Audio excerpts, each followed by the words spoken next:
Sabres After Dark returns. They gotta win. And a recap of my conversation with Don Granato from Tuesday morning. Coming up here in the Locked On Sabres podcast. Your Locked On Sabres, your daily podcast on the Buffalo Sabres. Part of the Locked On Podcast Network, your team every day.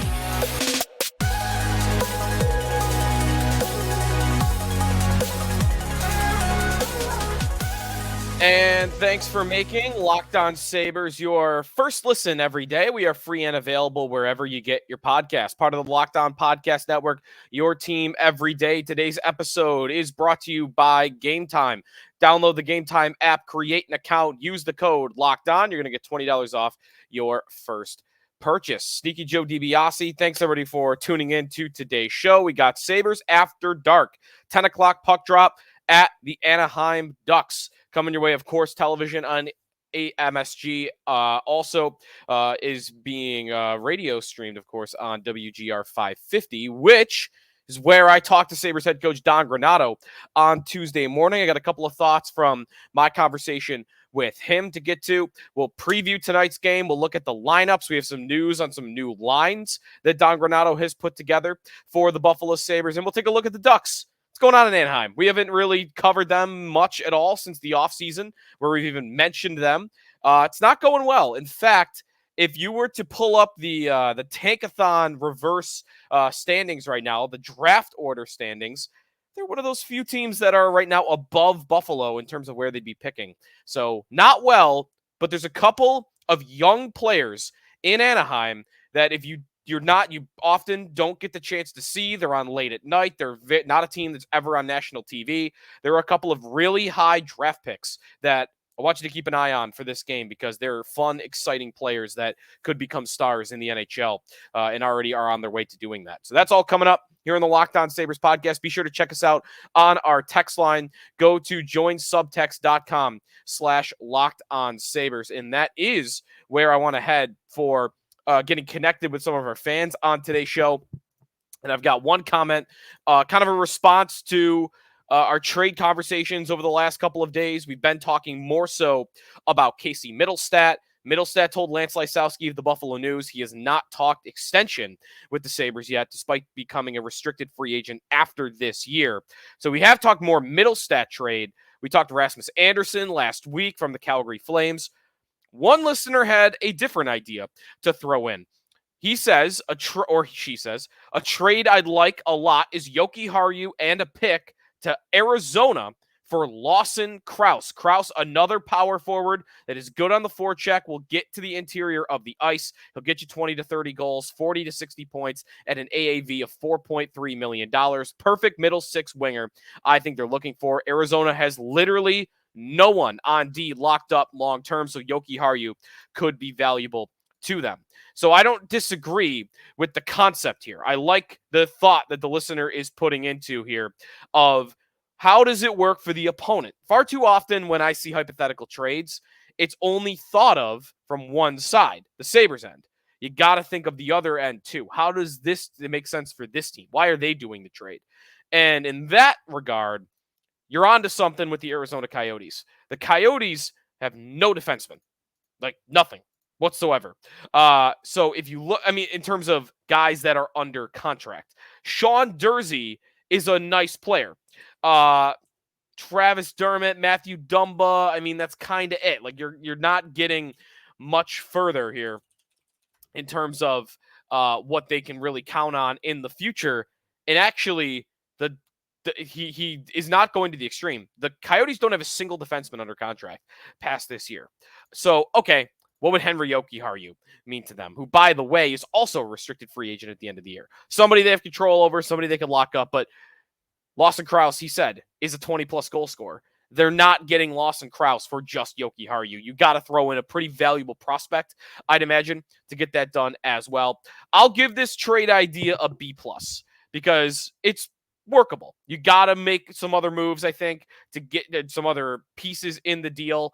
The Coyotes have $1 billion draft picks, so they're probably more interested in prospects or NHL-ready guys right now. Krause, by the way, has 4 more years at $4.3 million. No movement clause, so that kind of works too. I like the player. 26 years old. I like the idea. I just think you got to throw a little bit more in on top of Henry Jokiharju to get a deal like that done. So good idea, though. What else do we got today on the text line? A lot of questions about what I was asking Don Granato on Tuesday morning. And the one thing I want to pick out from me and Jeremy White's conversation with Granato on Tuesday morning was about Dylan Cozens and how he relates to the system, the style of play that the Sabres have incorporated. And Granato reiterated that they have not changed their style. You could tell he doesn't like the way that is framed because he doesn't consider them to have changed their style. He said that what they've asked a lot of their important players to do is focus more on your weaknesses. And for most players, that is in the defensive zone. So it might not be changing your style, even if you are still putting more emphasis on the back end, the defensive zone, than you have in the past. And in that way, it kind of is, I guess, the same thing. And I asked him about that and players mentally, some players that are struggling mentally just have more on their plate. They're thinking more because they have more responsibility than they've had in the past. And then I followed up and asked him about Dylan Cozens because that was the one player I was thinking the most about. Cozens, I pointed this out a lot last year. Because of the style, not even style, the amount of work he puts in. He's such a hard worker. Where he's from, Whitehorse, Yukon. He has the reputation of being a shutdown centerman, a great two-way player, a Selke guy. When in reality, last year, his breakout season, Cozens was not good in the back end. In fact, he was maybe the worst centerman in his own end for the Sabres. Thompson maybe might have been, that guy, but Cozens was not good. He was behind Krebs in that area and behind Mittelstadt in that area. And I wonder, and he kind of got to this a little bit. He talked about confidence being down for Cozens for a lot of the year and how that's actually picked up recently because he's got Jack Quinn back on his line and he's back healthy after dealing with a nagging injury throughout a lot of the year. Granato sounded like Cozens is on the way back. He did score on Saturday. But I took all of his comments and the style questions and the thinking more mentally part of his answer to wonder or even to mean that Cozens is trying to work that balance between becoming that two-way centerman and still being a guy that could put up 30-plus goals. And even though he's got more experience than a lot of these players on the team, we do have to remember that Cozens is still only 22 years old, and he might still have some growing pains to go, and that is definitely what has happened this year is growing pains, and I think you might be able to focus in on his own end as where that is coming from. So that's a little bit of a highlight from what we saw from Don Granato. He also reiterated that he's playing the hot goalie. Ukko-Pekka Luukkonen has been phenomenal, and he's going to keep riding him. It's why they sent Devin Levi down over the weekend to get a game in Rochester because he needs to develop too, and with UPL playing like this, it's hard for Levi to get starts. At time of recording, we don't know if Luukkonen is starting against the Anaheim Ducks. We do know John Gibson is going to play. We're not sure about UPL. My educated guess would be that we are going to see UPL. I don't think you need to send Levi to Rochester for a game on the weekend if you were planning to just play him coming up on Tuesday. So my guess will be UPL gets another start, given he's played so well as of late. What about the Sabres' opponent? The Anaheim Ducks. Actually, before we get to that, got to remember our droughtology of the day. Sabres droughtology. It has been a lot of days since the Sabres have last been in the NHL playoffs. In fact, to be exact, it has been 4,655 days. The counter goes up another one since the Sabres' last playoff game. Here's another stat for you on how long it's been since the Sabres won a playoff game, have been in a playoff game. Shaquille O'Neal, who's been on TNT for how long now on Inside the NBA? Shaquille O'Neal has a more recent playoff win than the Buffalo Sabres do. That's how long it's been. Shaq was in the NBA winning playoff games more recently than the Sabres were in the playoffs. Not good. Sabres Droughtology. If you got a good one, pass it along. Love to read it on the show, just to frame how long it's been. It's been a long time. Time out here when we come back. What's going on with the Anaheim Ducks? Why are they so bad? And who are those players I mentioned that I think you should keep an eye out for because they're really exciting to watch? Coming up on Tuesday night. That's coming up in the Locked On Sabres podcast. We are presented by Game Time. If you happen to be in Anaheim, I mean, check out the Game Time app. You can get in for like, 20 to 40 bucks, depending on where you want to sit. Game Time's the fast and easy way to buy tickets for all the sports, music, comedy, and theater events near you. And right now, all users get $100 off when they buy a big game ticket and use the code Vegas100 with killer last minute deals, all in prices, views from your seat, and their best price guarantee. Game Time takes the guesswork out of buying tickets. You could see the view from your seat before you buy, so you know exactly what to expect when you arrive. It's the only ticketing app that gives you complete peace of mind with your purchase. Buy tickets in seconds with just 2 taps to get them. Game Time has deals on tickets right up to the start of the event and even an hour after it starts. It's the best way to find last-minute tickets. Take the guesswork out of buying tickets. Game Time. Right now, again, all Game Time users get $100 off a big game ticket with code Vegas100. Terms apply. Just download the Game Time app. Use the code Vegas100, VEGAS 100 for $100 off a big game ticket. Or if you're not going to the game, use code Locked On for $20 off your first purchase. Download Game Time today. Last minute tickets, lowest price guaranteed. Sneaky Joe DiBiase back here on the Locked On Sabres podcast. It is Tuesday, and that means we're a couple days removed from the Bills loss, which means you could get some non-Bills topics on Locked On Sports today. Here for your 24/7, covering the top stories of sports with the local experts of Locked On, plus our national shows covering every league. They are the first national sports 24/7 streaming channel on YouTube. Go to Locked On Sports today on YouTube and subscribe to the first ever national sports 24/7 streaming channel. Sabres and Ducks coming your way on Tuesday night at 10 o'clock. We'll have lines and lineups and lines coming up in the third segment of today's show. But what's going on with the Anaheim Ducks? 15, 30, and 1. The Ducks stink. They are right now the third worst team in the National Hockey League. They have lost 3 games in a row. They have lost 8 of their last 10. That's a really, really bad hockey team, the Anaheim Ducks. Now, to be fair, they are in a rebuild. They're trying still to bounce back from, they're still trying to bounce back from the Ryan Getzlaf and Corey Perry era. They're trying to rebound from. I know Sabre fans are like, oh, cry me a river. The Ducks, you were good, 5 years ago? Well, that actually is the amount of time that they were last good. The Ducks last made the playoffs in 2017-18. So it's been a minute.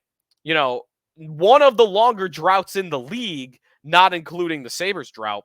The last time that the Anaheim Ducks were in the playoffs, Ryan Kesler was still on their team. Ryan Miller was still on their team. Patrick Eves, I mentioned Getzlaf and Perry were still going. Andrew Cogliano, it's been a long time since the Ducks were any good at all. So they're bad. And are they on the way up at all? Well, not quite.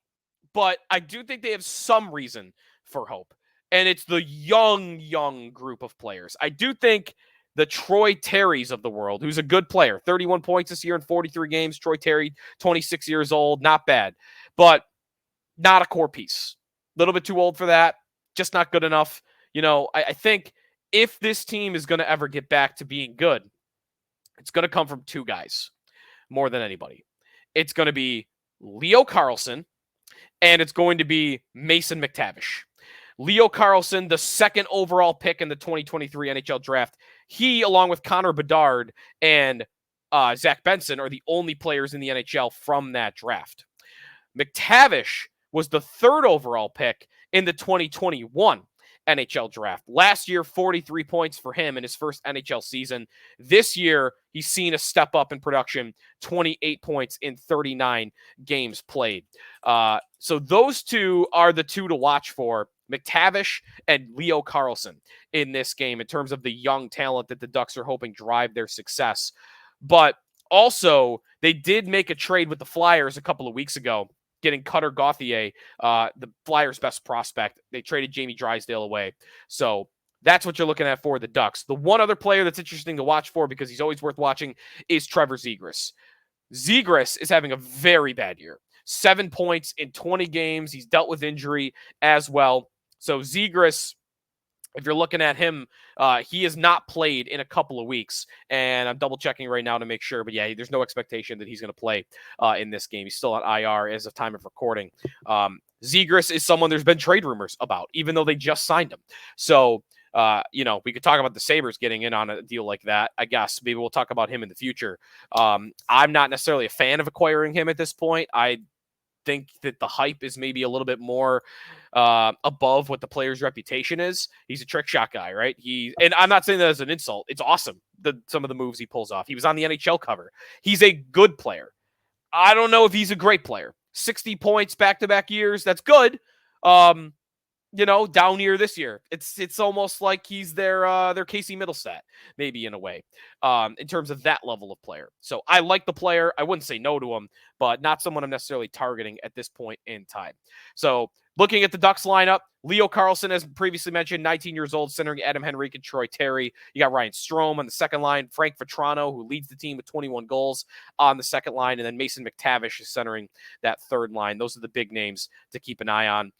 Cam Fowler is still on that team. There have been trade rumors for 15 years about Cam Fowler, and he somehow is still an Anaheim Duck. We were talking about the Sabres trading for him. I mean, when I was in high school, Tyler Myers was still on the team. Somehow that guy made it through all those trade rumors to still be an Anaheim Duck. Lines and lineups for the Sabres coming back here on the Locked On Sabres podcast. I've got my sneaky parlay of the day and changes to the Sabres lines. That's up ahead on the Locked On Sabres podcast. We are brought to you by Sleeper. It is past the halfway point for the NHL, and it's not going well for Sabres fans. A lot of lows this year. But regardless of where we're at in the standings, want to remind you, you could win big by playing daily fantasy hockey on Sleeper, the official daily fantasy app of the Locked On NHL Network. Sleeper's our number one choice for daily fantasy sports and especially daily fantasy hockey, because with Sleeper, you can win 100 times your cash in daily fantasy hockey contests. You can check out who's hot as of late. For the Sabres, it's been Casey Mittelstadt for a lot of time.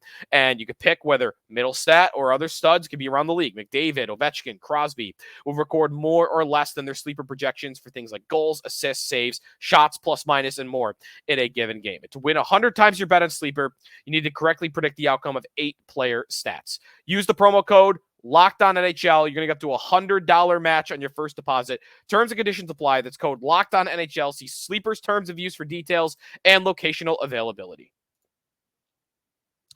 Final segment here on the Locked On Sabres podcast. Thanks for making us your first listen every day. Sabres and Ducks. Time for lineups and lines ahead of Sabres After Dark. And we are going to start with the Sabres. We already went through for you. Jeff Skinner is expected to return to the lineup on the trip, on the line with Tage Thompson and Alex Tuch back on that normal line one power play unit as well. Skinner looks to re-enter the lineup. He is actually the favorite to score a goal in this game at plus 165. Skinner to score. The second line, if you will, Mittelstadt centering Zach Benson and JJ Peterka. This is a new one, and I'm intrigued by it. Benson gets back in with some scoring-type players. Mittelstadt, the playmaker. Peterka has been the shooter like that. Cozens with Quinn and Greenway. Greenway opening some space up for that line. Quinn, the shooter. And Cozens, you hope, can drive some play. And Krebs back between Kyle Okposo and Zemgus Girgensons. On the blue line, we're looking at Rasmus Dahlin and Matthias Samuelsson. Ryan Johnson with Owen Power. Henry Jokiharju with Connor Clifton. Eric Johnson still not ready to return from his injury. And again, goaltender, we don't know at this point. Here is my sneaky parlay of the day. We're going to start with leg number 1, the Sabres minus 1.5 on the puck line to win the game by 2 or more. That's plus 146 on its own. The Sabres are favored to win this game, -164. I'm going to predict they win by 2. They dominated the Blackhawks the other night, a team about as bad as Anaheim. And the Sabres play just as well on the road as they do at home, so I'm not worried about that either. They've had some rest. I think the Sabres win by 2 or more. The Ducks are that bad. I'm going to go under 6.5 goals for this game, which is -134 on its own. For you non-bettors, -134, you would bet 134 to win 100. I think Luukkonen plays this game. And if Luukkonen plays this game, I expect him to stay hot against a team that's not very good at scoring goals and allow 1, maybe 2. So I see the Sabres winning a 4-2 game here, a 3-1 game, 4-1 game, 4-0. I think they win a game like that. I don't think Luukkonen allows this game to go over 6.5. And for my third leg of our sneaky parlay of the day, I am going to go with JJ Peterka to record 3 or more shots. That's +108, about even money. A lot of it for me is the line Peterka is playing on.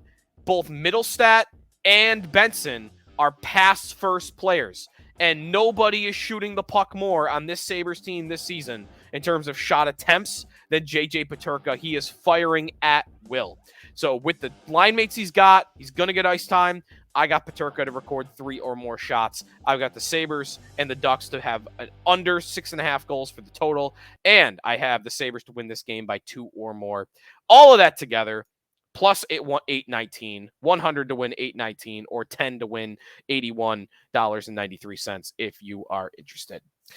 All right, that's it for me today. Enjoy Sabres After Dark if you're staying up for the game, and we'll be back to hopefully talk a Sabres win tomorrow. Thanks for listening here on the Locked On Sabres podcast. Reminder, check us out on Subtext. Join subtext.com/LockedOnSabres.